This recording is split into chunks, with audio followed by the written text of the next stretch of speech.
13 h à Cotonou et environ, mesdames et messieurs, bonjour. Les titres. Grand ménage après les Vaudondés à Ouidah. La cité des Passais présente un visage salubre quelques jours après l'événement de grande envergure qu'elle a accueilli sur les divers sites de la ville. La vie a repris son cours normal, C'est le constat fait par une équipe de la rédaction à Ouidah. Les précisions à suivre. L'attaque terroriste meurtrière du 8 janvier 2025 au nord du Bénin continue de susciter des réactions. Le WANEP Bénin, à travers son coordonnateur national par intérim, a fait des recommandations à la faveur d'une sortie médiatique. L'essentiel de ces recommandations à suivre dans ce journal. Et puis, écho des guépards évoluant à l'extérieur dans divers championnats. On assiste à une belle performance, nous dira Condé dans ce 13 € À nouveau, bonjour. 112 heures après les Vaudondés, les populations de Ouidah sont revenues à leur quotidien sur le site et dans ses environs. La vie a repris normalement. Après ce grand événement, la plage de Ouidah affiche un très beau visage parce que débarrassée de tous les déchets, sachets d'eau, bouteilles de boissons, plastique et canettes, des déchets qui par le passé jonchaient le littoral au lendemain de la fête. Satisfaits, les visiteurs ont même souhaité qu'il y ait le long de la plage de Ouidah des commodités d'attraction telles que les restaurants et autres. Voici le reportage de Virgile Arodéon et Simon Roulouni. Sur le site des Vaudondés à Ouidah plage, des ouvriers occupés à démonter les installations.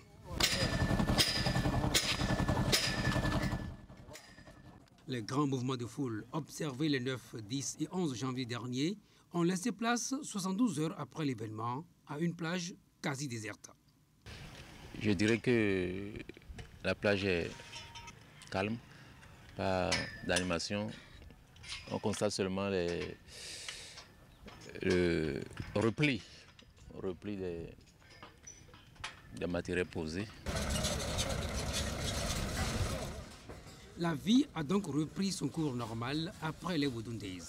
Les petits commerces autour de la plage s'installent progressivement alors que la porte du non-retour continue d'accueillir ces touristes.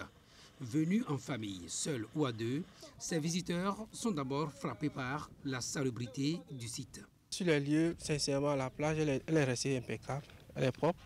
On ne retrouve pas de sachets plastiques ni des bidons d'eau sur la plage, ce que j'ai aimé, sincèrement. Avant, on voyait des sachets partout après le 10 janvier. Mais maintenant, on note une promptitude dans le ramassage des déchets. Grâce aux Vaudondés, Ouidah est devenue une destination touristique de choix pour les étrangers. Cependant, la plage ne dispose pas encore de toutes les commodités d'attraction, déplorent certains. Il faudrait que nos autorités pensent à innover, à faire valoir la plage. Il ne faut pas attendre chaque année un grand événement avant de faire venir du monde au niveau de la plage. Parce que la plage, dans les jours ouvrables, est souvent vide.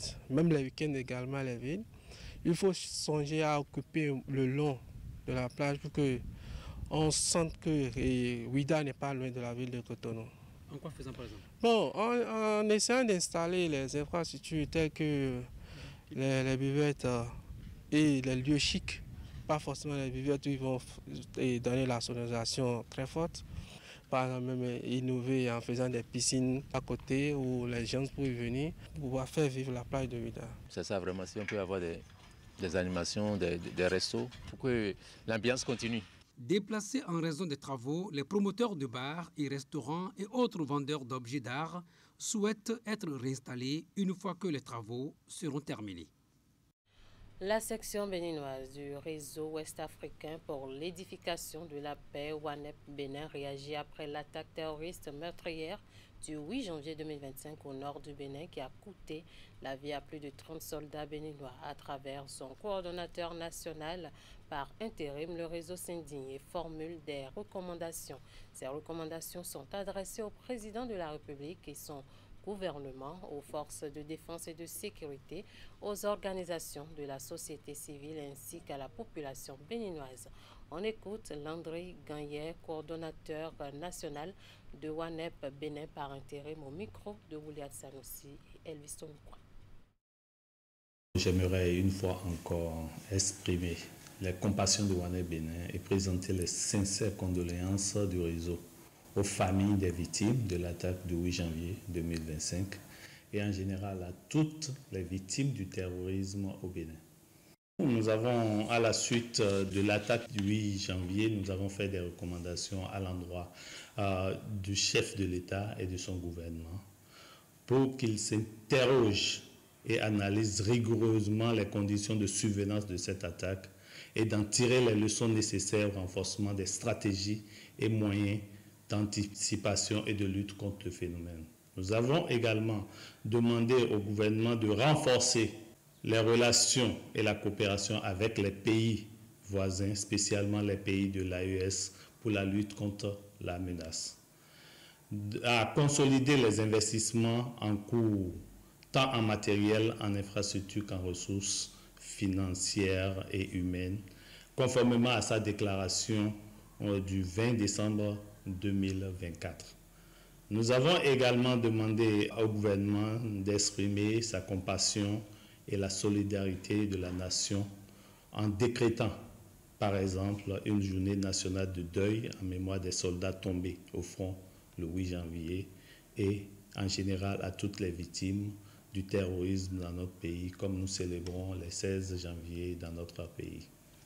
Nous avons également fait des recommandations à l'endroit des autorités sécuritaires et les responsables des forces de défense et de sécurité. Nous les avons demandé de renforcer les stratégies et actions de reconnaissance et de valorisation des actes de bravoure de nos soldats, de décupler la vigilance, de travailler au renforcement de la coopération avec les populations, de rassurer les communautés pour éviter la peur au sein de nos populations, d'enclencher des pourparlers avec les autorités des pays voisins afin de renouer avec la coopération transfrontalière et la collaboration entre les forces armées de la région. À l'endroit des organisations de la société civile intervenant sur la question de la sécurité, nous demandons de continuer la sensibilisation des populations sur les moyens de prévention de lutte contre le terrorisme, de déployer des actions de renforcement de la résilience des forces de défense et des communautés, d'informer les communautés sur la nécessité de collaborer avec les forces de défense et de sécurité, de mettre à la disposition des forces de défense et de sécurité toute information susceptible de les aider dans leur mission de moderniser et de renforcer le dispositif de renseignement généraux. Nous avons également fait des recommandations à l'endroit des populations pour qu'elles puissent continuer à manifester son soutien et sa confiance aux forces de défense et de sécurité qui combattent pour la sécurité et la sauvegarde de notre pays, la protection des personnes et des biens, et de continuer à jouer leur partition en matière d'information et d'éducation de la jeunesse, avec vigilance et discernement pour la sécurité des uns et des autres. Pour le coordonnateur national de WANEP Bénin par intérim, c'est ensemble qu'il faut travailler pour contrer la menace. Chacun a donc son rôle à jouer face à cette situation. Il invite à cet effet tous les acteurs à divers niveaux à la mobilisation. On écoute à nouveau Landry Gagné. Nous pensons que tous les acteurs doivent jouer leur rôle. Et il serait prétentieux de dire tel acteur doit jouer plus le rôle le plus important dans cette lutte.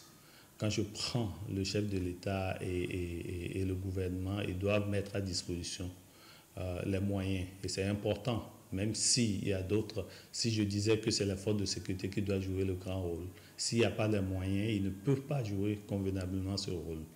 Et s'il y a les moyens et que les forces de défense et de sécurité ne sont pas disponibles et ne développent pas de bonnes stratégies, ça ne pourrait pas marcher.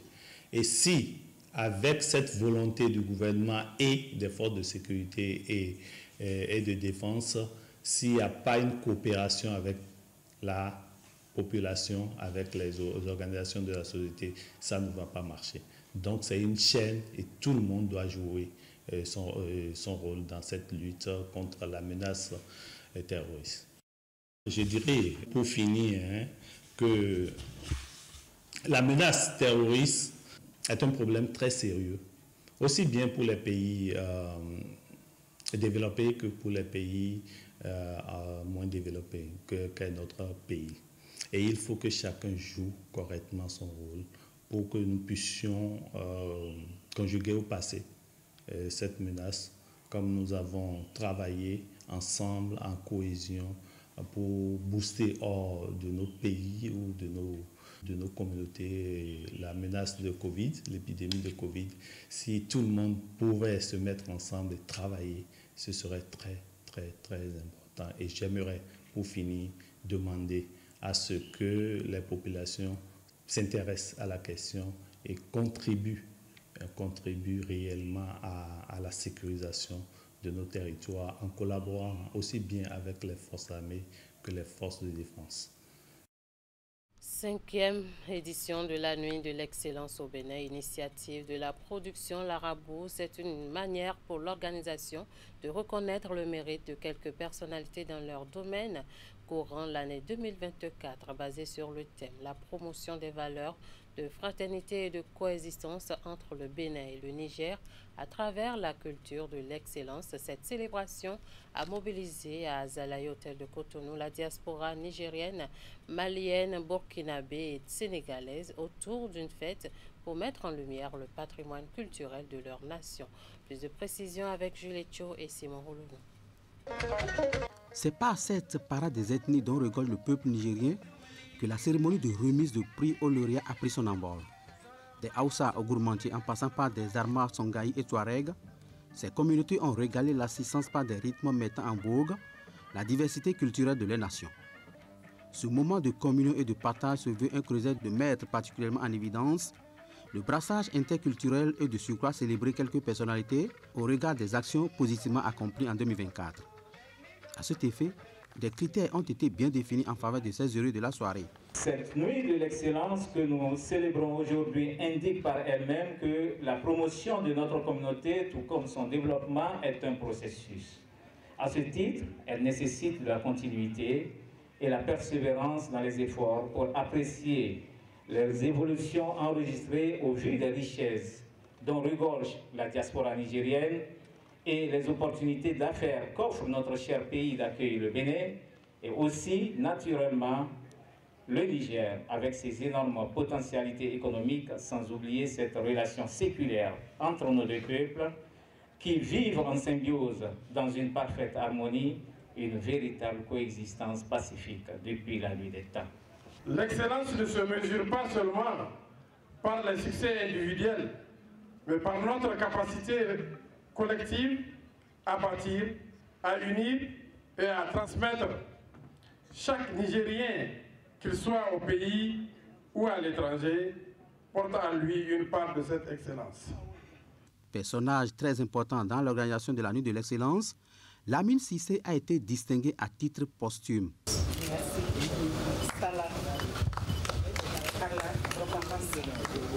Le mérite de ces bénéficiaires a été reconnu dans les catégories telles que le pouvoir communautaire, le pouvoir économique, le domaine social et culturel et celui des performances spécifiques.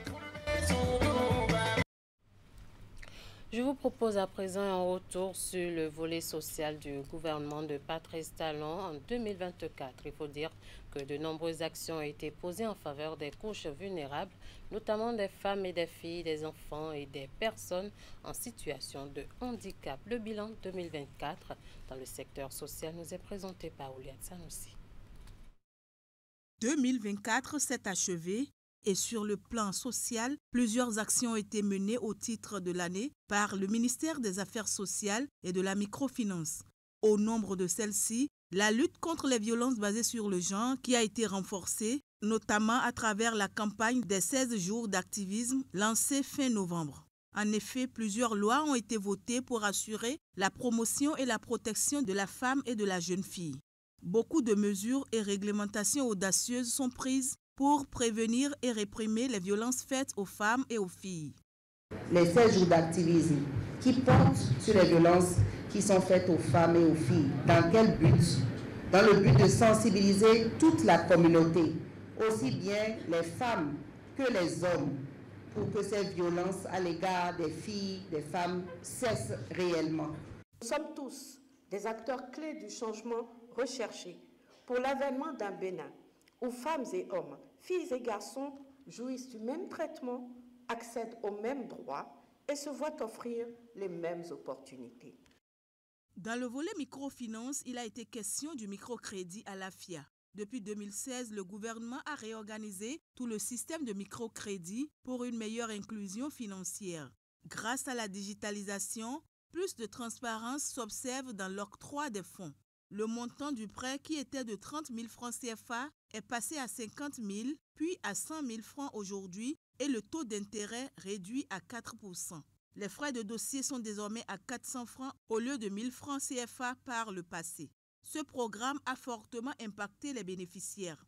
Lorsqu'on fait le bilan après 4 ans, parce que le microcrédit à l'AFIA a été lancé en octobre 2020, aujourd'hui, les statistiques au 31 octobre 2024 montrent que nous avons décaissé 41 milliards, plus de 41 milliards au profit de cette couche-là. Et lorsque je parle de 41 milliards décaissés, ça a impacté plus de 550 000 personnes. Pendant les 4 ans, c'est plus de 670 000 microcrédits que nous avons mis en place. La solidarité nationale se manifeste également dans le secteur social à travers les filets sociaux, une action qui vise à soutenir les couches les plus vulnérables de la nation. Plus de 5 milliards de francs CFA ont été déboursés au profit de 20 000 ménages pauvres via des transferts monétaires mensuels d'un montant de 10 000 francs CFA.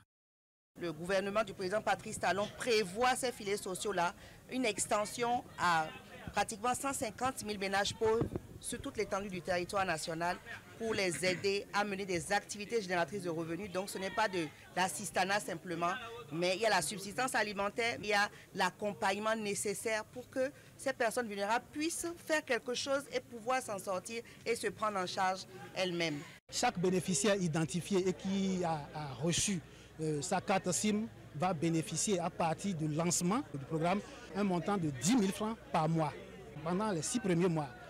Toujours sur ce plan, des actions sont poursuivies pour le maintien des filles à l'école à travers la distribution de kits scolaires et des transferts monétaires aux filles issues de familles pauvres. Le 5 février, des bourses de la CEDEAO au titre de 2023-2024 ont été remises à 62 lycéennes du Bénin dans le cadre de la mise en œuvre du programme Bourse d'excellence. Chacune d'elles a reçu un chèque de 300 000 francs CFA destiné à l'aider dans la poursuite de ses études ou de sa formation. Une action qui vise à promouvoir l'excellence chez les apprenantes des filières des enseignements techniques et professionnels. C'est une opportunité pour vous, certes, mais cela deviendra une réelle opportunité si vous-même vous prenez l'engagement d'en faire bon usage et de poursuivre dans le sens de l'excellence, dans le sens du mérite. Vous prenez l'engagement de poursuivre réellement pour finir, parce que le but c'est quoi? C'est la formation. Après la formation, c'est exercer un métier. Donc la stratégie pour maintenir les filles dans le système éducatif, il y a plusieurs stratégies. Il y a la distribution des kits scolaires, chaque année 500 000 kits scolaires, mais également les transferts monétaires aux familles pauvres. Déjà depuis décembre 2021, là, nous avons pu couvrir 30 000 ménages. Les filles reçoivent au cours primaire, CM1, CM2, 450 francs CFA par jour, donc par fille, pendant 9 mois.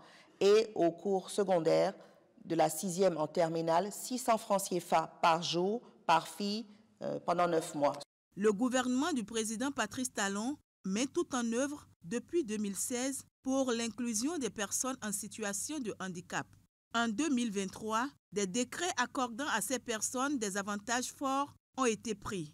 Aujourd'hui, dans les concours de la fonction publique, elles bénéficient d'un quota de 5%. Ce changement remarquable peut se voir déjà à travers, par exemple, les concours à la fonction publique, parce qu'il faut dire que ces décrets d'application sont vraiment focalisés sur l'employabilité, l'éducation, la formation. Le dernier concours au profit du ministère de la Justice, les personnes handicapées ont pu non seulement participer, concourir, mais le quota de 5% qui leur est réservé a été respecté. Dans le souci de réduire les inégalités sociales, les autorités ont procédé le 6 décembre 2024 à la remise officielle et symbolique aux personnes en situation de handicap de la carte d'égalité des chances qui leur donne plusieurs avantages. Cette carte leur permettra de bénéficier d'appuis pour la mise en place de mini-entreprises, l'accès à des crédits à taux bonifiés, des exonérations sur les appareillages et autres. Les étudiants en situation de handicap auront accès à des aides sociales et bénéficieront des allocations. Les établissements d'enseignement pour handicapés recevront des subventions annuelles et les entreprises qui emploient les personnes en situation de handicap seront également soutenues. Le projet ARCHE, Assurance pour le renforcement du capital humain, a aussi impacté en 2024 à travers le volet ARCHE Formation. Par Arche Formation, des milliers de nos artisans dans plusieurs communes qui sont dans la phase pilote ont pu bénéficier de ce renforcement de capacités techniques pour augmenter non seulement la qualité de leur production, mais également tout le professionnalisme qu'il faut. Et c'est bénéfique pour tout le monde. Arche va s'étendre davantage puisque la phase pilote sera bientôt évaluée. Par ailleurs, le volet assurance maladie du projet Arche se déploie progressivement dans toutes les communes du Bénin. Une action qui permet aux populations vulnérables d'avoir accès à des soins de santé adéquats partout dans le pays et chaque fois qu'ils en ont besoin. L'État garantit dorénavant 100% de gratuité des soins de santé primaires aux pauvres extrêmes et 50% de gratuité aux pauvres non extrêmes à travers les affections qui sont contenues dans un panier de soins. Et aujourd'hui, il y a 1 million de nos concitoyens qui ont déjà la carte Arche, mais c'est une base normalement qui est dynamique. Pour cette année 2025, le ministère des Affaires sociales et de la microfinance entend renforcer ses actions dans les différents domaines pour le mieux-être des populations béninoises. Passons maintenant à l'actualité des guépards évoluant à l'extérieur dans divers championnats, que ce soit en Afrique ou en Europe. Certains étaient en compétition le week-end avec leurs différents clubs pour fortunes diverses. On note un week-end plus ou moins fructueux pour les internationaux béninois avec leurs clubs respectifs. On va suivre ici le point avec Candido Mentor.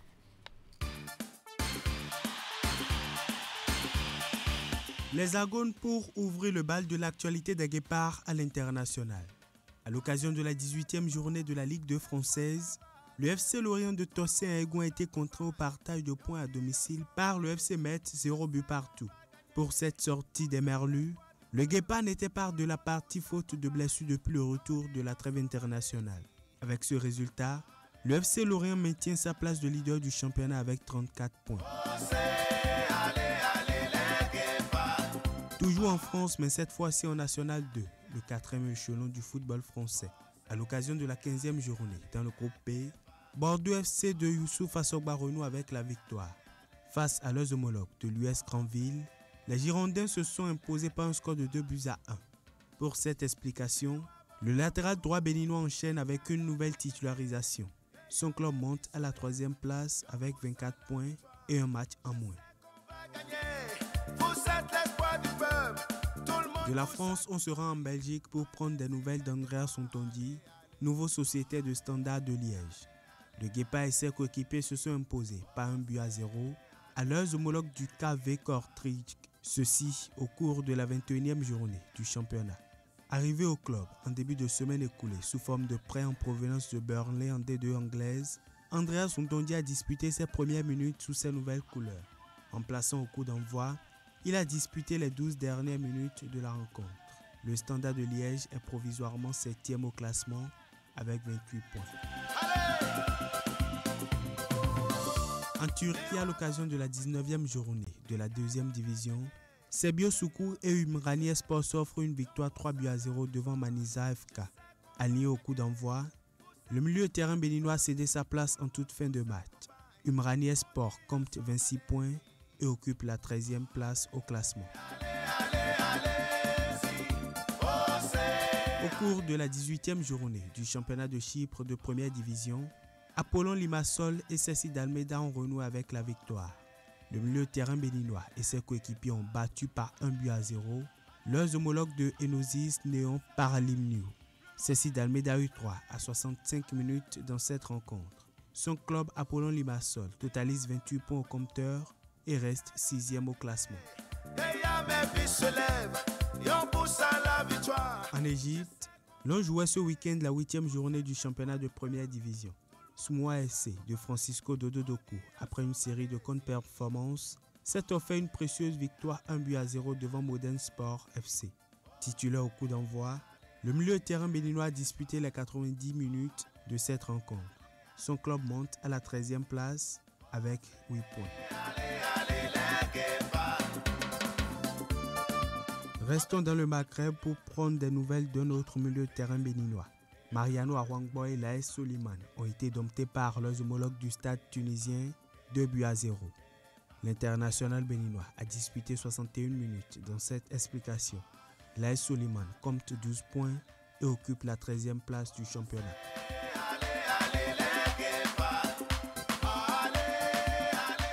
En Afrique du Sud, pour finir, le JDR Star FC de Marcel Dandino a partagé les points avec Baroka FC à l'occasion de la 15e journée de Motsepe Foundation Championship. Les deux équipes se sont séparées sur un score de 3 buts partout. Titularisé au coup d'envoi, le gardien béninois a disputé tout le match. JDR Star compte 27 points et occupe la 3e place du championnat.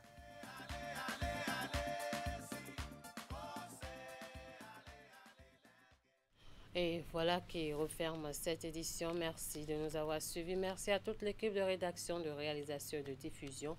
Bon appétit à toutes et à tous.